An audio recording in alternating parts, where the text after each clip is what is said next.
Les religions ont parfois justifié des guerres, parfois aussi elles ont tenté de les encadrer. L'idée de guerre juste est née dans ce contexte, limiter les abus, fixer des règles morales. Mais cette notion est-elle encore pertinente aujourd'hui et surtout est-elle compatible avec une aspiration sincère à la non-violence? C'est le sujet que nous aborderons aujourd'hui avec nos invités qui sont les pasteurs Pascal Rodet, bonjour. Bonjour Stéphane, bonjour à tous. Bienvenue, Jétro Camille. Bonjour, content d'être là. Merci d'être avec nous une nouvelle fois pour partager autour de ces sujets liés à la Bible. Bienvenue également à vous qui nous suivez. C'est tout de suite l'Instant Bible.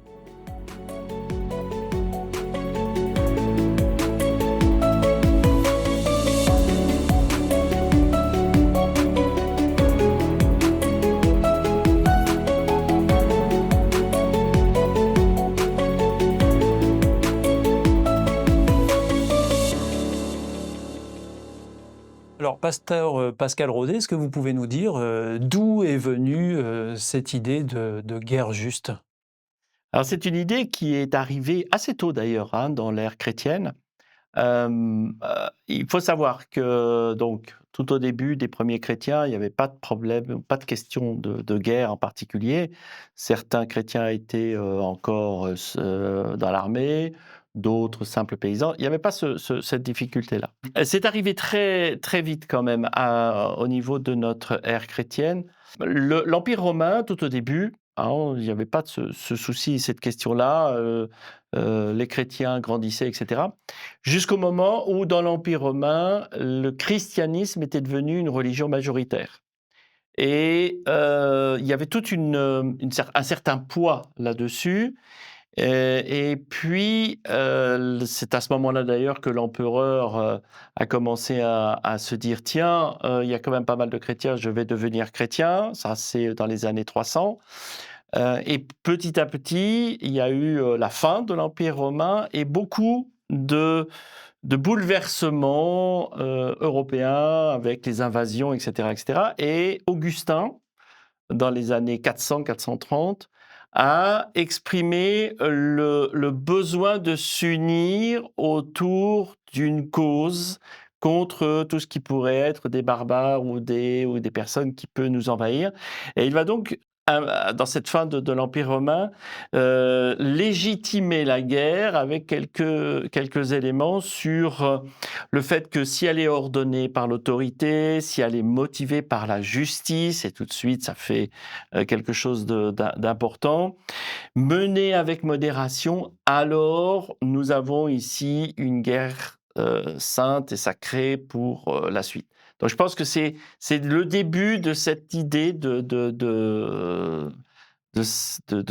donner, de justifier une guerre. Et alors donc, Jétro Camille, est-ce que du coup c'était une tentative pour réduire la violence, ces guerres justes? Je ne crois pas qu'il existe de guerre juste, dans le sens d'une justice qui soit une justice bonne, qui fasse du bien, positive.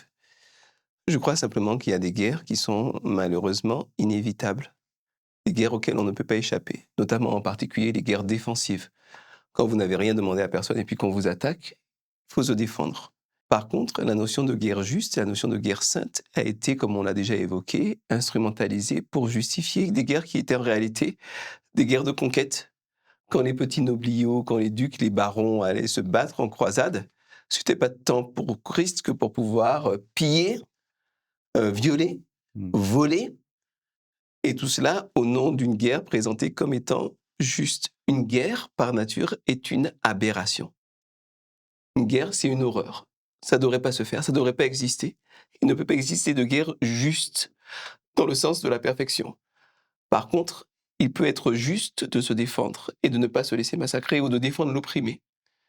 Donc, dans ce sens-là, il est important de bien faire la part des choses. Quand on parle de guerre juste, ça peut être à double tranchant, ça peut être instrumentalisé trop facilement.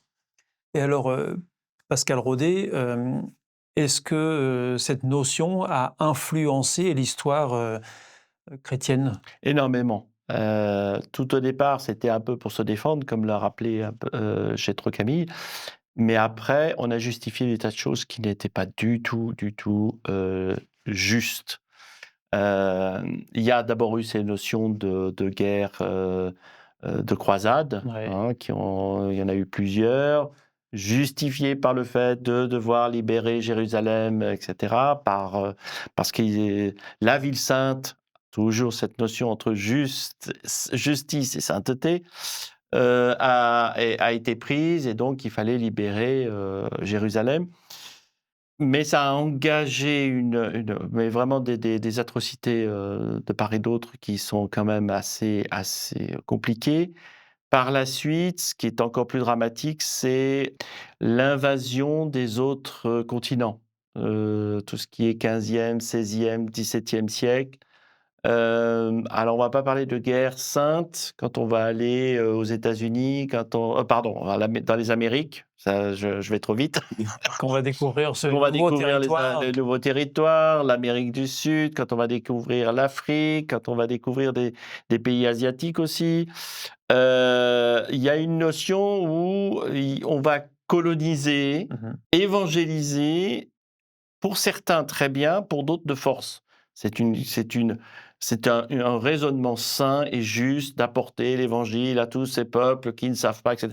Y compris par la force. Y compris par la force. Et c'est ça qui est inentendable véritablement, c'est d'oser parler d'évangélisation par la force. Et ça a été dans plusieurs cas. Alors, pas du tout dans la tête de certains généraux pour vraiment évangéliser, mais c'était une excuse pour éliminer un tel peuple ou rendre esclave tel autre, Et puis etc. piller Oui, mais toutes les mettre ressources, un tout bas simplement. sur les richesses Mais- du territoire. Exactement. Oui, c'est comme cela que Exactement. l'Espagne, par exemple, est devenue un pays extraordinairement riche et puissant. C'est avec l'or des Amériques. Tout à fait. Donc, on ne s'est pas désintéressé.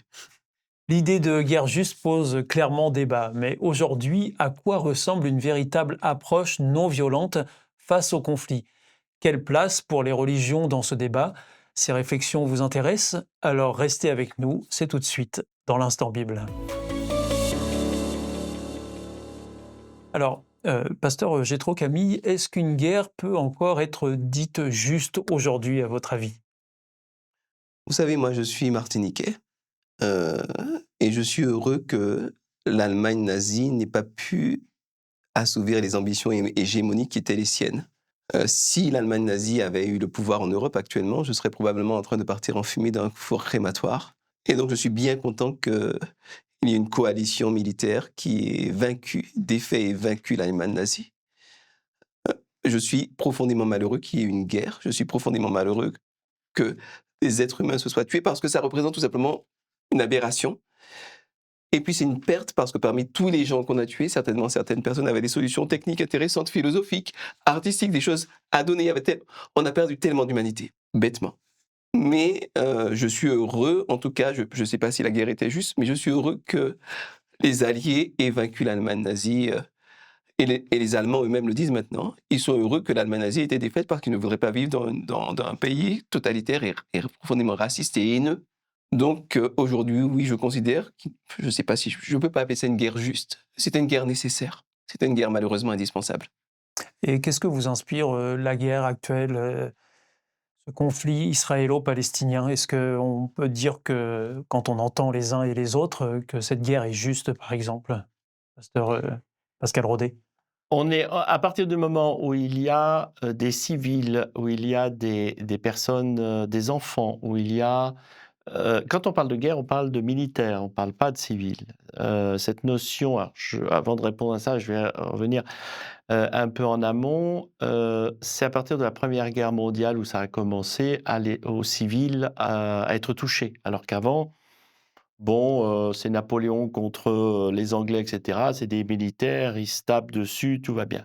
Tandis que à partir de la Première Guerre mondiale, c'est quand même les civils compris à un moment donné. La Deuxième Guerre mondiale, c'est le summum de la situation sur les civils.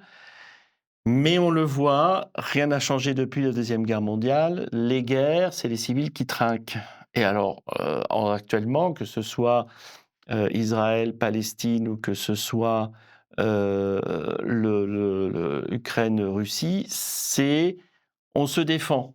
Mais là, on touche véritablement au-delà d'une défense, puisque quand les enfants et les civils, les adultes civils sont touchés, là, c'est plus possible de parler de guerre juste. Et alors, Jethro Camille, est-ce que les religions prennent position dans ces conflits, et notamment une position contre la guerre? Oui, il y a des gens qui militent. Je sais que mon église, par exemple, qui est il y en a d'autres, hein, mais l'église adventiste est beaucoup dans l'humanitaire et beaucoup dans le soutien aux victimes, quel que soit le camp des victimes. Typiquement, les églises ne vont pas prendre parti. Je crois que dans les guerres, les églises ont un travail immense à faire en amont, dans l'éducation, dans, dans la transmission de valeurs de paix, de valeurs de tolérance et de valeurs d'ouverture, de valeurs de respect, de valeurs d'écoute, de valeurs d'empathie. Les religions ont énormément à faire. Malheureusement, parfois, elles sont utilisées pour le contraire. Quand on utilise la religion pour dire cette terre nous appartient, le texte l'a dit, et toutes les personnes qui y sont doivent partir ou mourir. Alors malheureusement, les religions sont un peu comme de l'essence qu'on jette sur le feu, de l'huile qu'on jette sur le feu.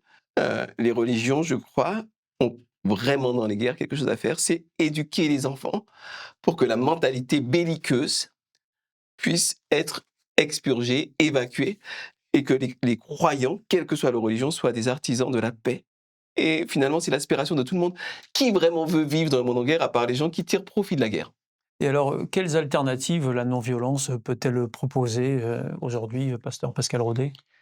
L'alternative à la non-violence va permettre de proposer, de prendre du recul face au conflit pour essayer de trouver quelque chose de la paix, de positif, quelque chose de positif.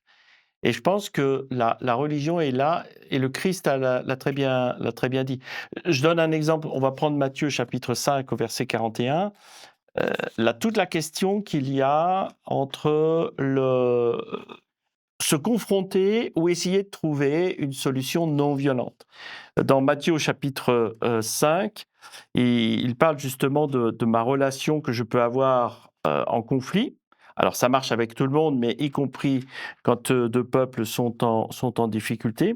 Verset 41, il dit si quelqu'un veut te conduire au tribunal pour prendre ta chemise, laisse lui aussi ton vêtement. Si quelqu'un force à faire 1 kilomètre à pied, fais-en 2 avec lui. Alors, ça paraît peut-être injuste, mais il y a ici quelque part une proposition du Christ dans cette relation vis-à-vis de l'autre, de dire « Ok, tu veux que tu m'imposes quelque chose, je le fais, je vais même te proposer d'en faire plus. » L'idée, c'est pas de se soumettre en disant « Oh là là, je peux rien, je suis… » Non, l'idée, c'est « Ok, je vais essayer de voir avec toi ce que tu es en train de me demander, si c'est juste ou pas. » Et en faisant ce pas, tu désarçonnes aussi quand même la personne, et qui finit par se dire « Attends, peut-être qu'on est… il y a peut-être un terrain d'entente à trouver parce qu'il n'est pas aussi violent que je l'imagine, parce qu'il n'est pas œil pour œil, dent pour dent, parce qu'il n'est pas… » Donc voilà, l'idée c'est ça, de pouvoir mettre dans la tête de celui qui m'impose quelque chose. Alors, pasteur Jethro Camille, vous avez dit tout à l'heure que l'église à laquelle vous appartenez, l'église adventiste, a une position plutôt non violente et, Tout à fait. et ne soutient pas ces conflits armés. Tout à fait. Quel rôle vous pensez que les religions peuvent encore jouer aujourd'hui, justement, pour sortir de ces logiques guerrières? Ça dépend beaucoup de la taille qu'elles ont, mais je vais parler simplement du christianisme que je connais. Mhm. Oui, je parle de la taille simplement parce que plus vous êtes nombreux, plus vous avez un pouvoir d'influence, y compris au niveau politique. Mais quelle que soit la taille que vous avez, la dimension que vous avez, il y a un passage qui est très beau dans Philippiens chapitre 2, qui répond en partie à cette question-là, qui dit que le Christ vous rend plus fort. Son amour vous donne du courage et son esprit vous unit. Vous êtes pleins de tendresse et de compassion les uns pour les autres. C'est très beau, non? Eh bien, remplissez-moi de joie en vous mettant d'accord et ayant un même amour, un même cœur, une même pensée. Ne faites rien pour passer devant les autres. Ne cherchez pas votre intérêt à vous, mais cherchez l'intérêt des autres. Entre vous, conduisez-vous comme des gens unis à Jésus-Christ.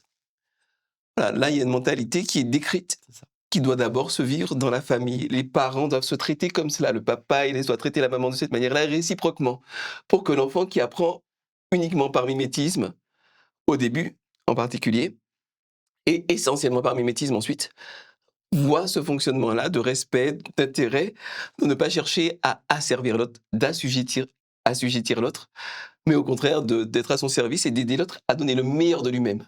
L'humanité serait tellement plus belle. J'ai eu la chance d'aller, je l'ai déjà dit, en Israël, mais j'ai visité aussi un peu la Palestine. Ce sont des populations qui sont très intéressantes d'un côté comme de l'autre. Ce sont des gens formidables avec énormément de richesses et malheureusement, une partie d'entre eux est conditionnée à haïr l'autre. C'est vraiment au point de vue de la mentalité, de la compréhension, de la culture, de l'intelligence que les religions ont vraiment quelque chose de beau et de profond à apporter, mais encore faut-il qu'elles en aient conscience et qu'elles déploient cela. Tout au long de cette émission, nous avons réfléchi ensemble à ce concept délicat de la guerre juste. Nous avons vu que cette idée, forgée dans des contextes historiques précis, nous interroge aujourd'hui encore sur la façon dont les religions peuvent ou non accompagner notre quête de paix et de justice. Un grand merci à vous, pasteur Pascal Rodet, pasteur Jétro Merci Camille. à vous. Merci de vos partages, de vos apports riches et aussi nuancés. Si vous-même vous souhaitez approfondir cette réflexion à travers les textes bibliques, n'hésitez pas à demander votre Bible gratuite en nous contactant dès maintenant aux coordonnées qui suivent. Messieurs, merci à vous, Merci. au revoir Merci. Au et à revoir. très bientôt pour l'Instant Bible.